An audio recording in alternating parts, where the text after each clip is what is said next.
Welcome, ladies and gentlemen, to episode 2 of Langwarrin Local Business. I'm here with the wonderful Amy Tennant from Future Finance Group. How are you, Amy? Very well, thank you, Dan. That's good. I'm so glad to have you and thank you for coming in. Amy is a small business owner which runs a finance company on McClellan Drive. So we want to ask a couple of questions of you, Amy, just to get to know you, because not everyone knows that you're the business owner down there.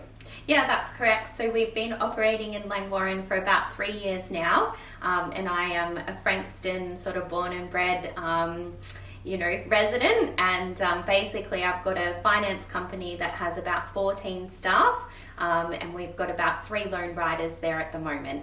Yeah, fantastic. I've met a few of the team and had personal dealings, and it's been nothing but incredible. So I wanted to ask at the moment, how many banks or loans do you have access to? Yeah, so we're really lucky. We aggregate through Choice, which are able to provide us with 40 different lenders, which probably gives us about, over 100 different home loan products to offer our clients. Yep. So generally we're able to assist all types of clients from all types of backgrounds, whether they're, first home buyers, self-employed clients, or credit impaired clients, which makes it easier to be able to get a loan approval across the line for you guys. Absolutely. And I see in the market regularly young first home buyers not really aware of what to do. So what are some of the mistakes buyers make when looking for a loan?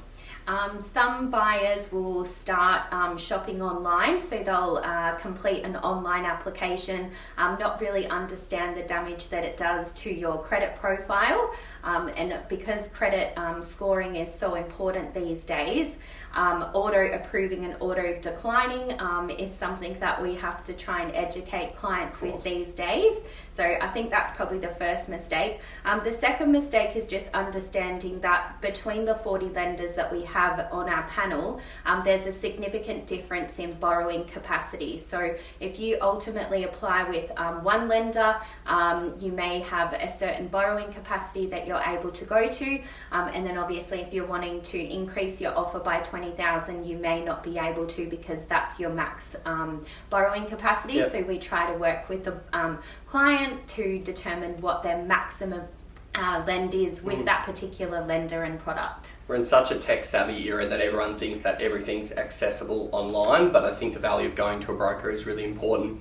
What would be the points of difference between a broker and the bank? Because we see this really commonly confused, that somebody might have had a bank account with a bank for 20 years, so they assume they need to go there. Yeah.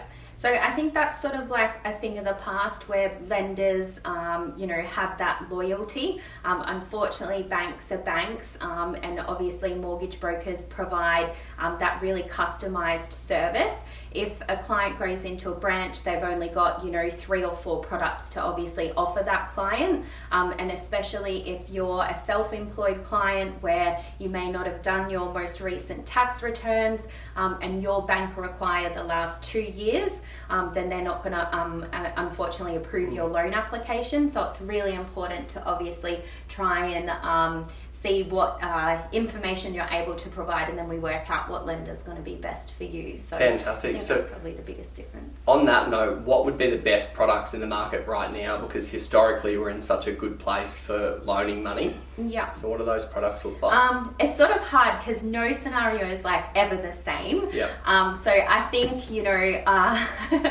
it's just we provide a customized service for each specific scenario. So I'd say in terms of like first home buyer scenario, your majors are always going to be quite good for them, because they'll go to the highest LVR, they'll go right up to a 95% lend, and in some cases they'll go to 95 plus your LMI, which means you don't need as much savings.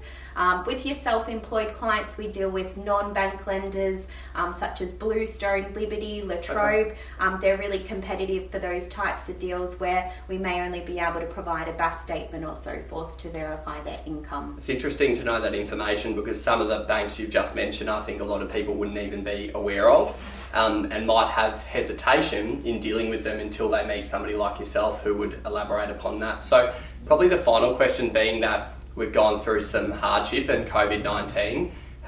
What are the best outcomes for hardship situations right now? Yeah, so I think ultimately trying to understand like how you've been impacted by, you know, your employment or your hours being cut, or if you've lost your bonuses or something like that, and working backwards to determine what your shortfall is with your budget. So we spend a lot of time going through, you know, clients' budgets. The banks have obviously come out and they've been amazing actually, and they've been able to provide lots of deferred payment options.